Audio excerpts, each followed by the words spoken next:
তারপরে ফর্মুলাটা এখানে পেস্ট করে দিবেন। ফর্মুলাটা পেস্ট হয়ে গেল, ঠিক না? যেখানে প্লাস এখানে ক্লিক করে আপনি যদি চান কালার চেঞ্জ করতে পারেন। এই যে ফাইল কালারে গেলেন, বেসিক গেলেন, বেসিকে যাওয়ার পর এখানে সাধারণত রেড কালার করে দিলে প্রথমগুলো রেড কালার দেখাবে। ব্যাস, ডান।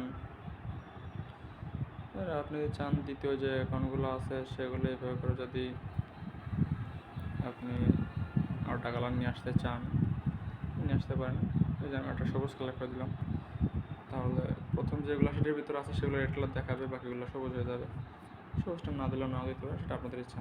যাই হোক, তারপরে এই যে উপরে টিক চিহ্নটা ক্লিক করলেন, দেন এখানে আজকের এইগুলো হচ্ছে নন রিকভারির, সেটার নাম লিখে দিলাম আমি, নন রিকভারি জিমেল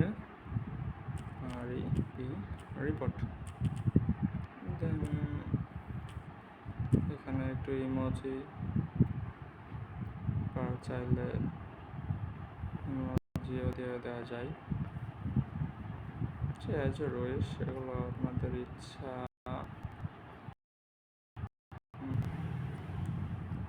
অলরেডি বলা যাবে না, রিপোর্টটা ব্যবহার করে হয়ে গেল। সো দেন এটা আমি গ্রুপে শেয়ার করে দিলাম, সো যাই হোক, এই যে ওকে, দেন আমি এভাবে গ্রুপে শেয়ার করে দিলাম। যাক, আশা করি আপনার রিপোর্টটা তৈরি করা বুঝতে পারছেন এবং শিখতে পারছেন। খোদা হাফেজ।